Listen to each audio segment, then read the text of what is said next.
Good morning everybody, my self Vishvendra. आज semiconductors के ऊपर आपसे कुछ क्वेश्चन डिस्कस करूंगा। First question is, if light of wavelength 5000 angstrom is incident on a semiconducting material,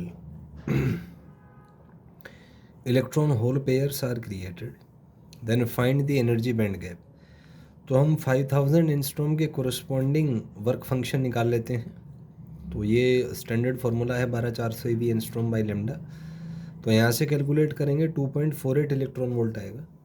तो अगर एडिक्वेट है तो हम कह सकते हैं कि जो इसका बैंड गैप है वो लगभग 2.48 होगा या इससे कम होगा। तो 2.48 मैक्सिमम वैल्यू इसका हो सकता है, तो हम उसको लिख लेंगे, 2.48 EV आ जाएगा। Next is dimension of work function. तो वर्क फंक्शन क्योंकि एनर्जी है तो इसका डायमेंशन m1L2T-2 हो जाएगा। अगला है semiconductor at absolute zero acts as insulator. क्योंकि सारे के सारे इलेक्ट्रॉन्स वैलेंस बैंड में होंगे, कंडक्शन बैंड में इंसुलेटर के लिए कोई भी इलेक्ट्रॉन होगा नहीं, तो ये कंडक्ट नहीं करेगा, it behaves as an insulator. उसके बाद बैंड डायग्राम्स पूछा है। तो हमें पता है कि सेमीकंडक्टर के लिए, इंसुलेटर के लिए जो बैंड डायग्राम्स है उसमें वैलेंस बैंड और conduction band, this is the conduction band और this is the valence band. तो इनके बीच का जो एनर्जी गैप है वो 3 इलेक्ट्रॉन वोल्ट से ज़्यादा होता है। तो रूम टेम्परेचर पर इलेक्ट्रॉन के पास इतना एनर्जी नहीं होता, तो इसलिए it behaves as a conductor, as an insulator. उसके बाद है यहाँ पे मान लीजिए ये क्वांटम स्टेट है N2, ये क्वांटम स्टेट N1 है। N2 से N1 में इलेक्ट्रॉन ट्रांजिट कर रहा है और एक 10 EV का इसके बीच में गैप दिया हुआ है। तो आपसे पूछा energy of the emitted photon. तो हमें पता है कॉन्सेप्ट की जो एनर्जी डिफरेंस है, फोटोन उतरे ही एनर्जी का रिलीज होगा। तो energy is 10 EV। 1 EV is equal to 1.6 into 10⁻⁻19 joule. तो इसको आप सॉल्व करेंगे, 1.6 इंटू 10⁻18 जूल आ जाएगा। Next is frequency of the emitted photon. We know that energy is equal to h into nu. So nu is equal to E/h।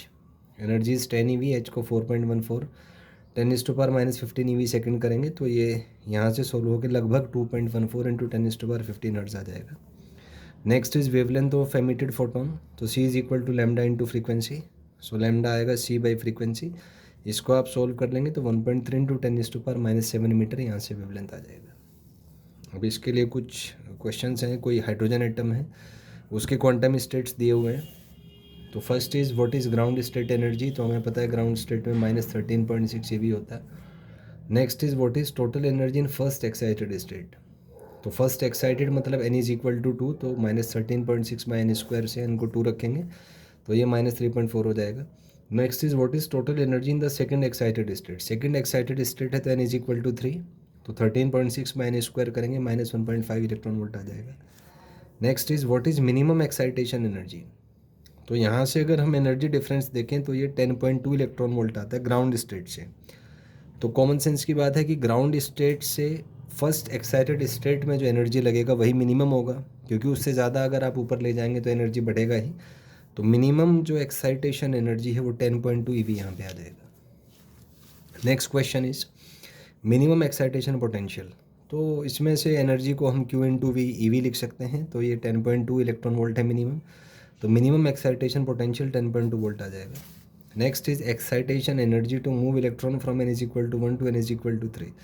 तो अगर हम इन दोनों स्टेट्स का एनर्जी डिफरेंस करें तो ये कैलकुलेट होके 12.1 इलेक्ट्रॉन वोल्ट यहाँ से आ जाएगा।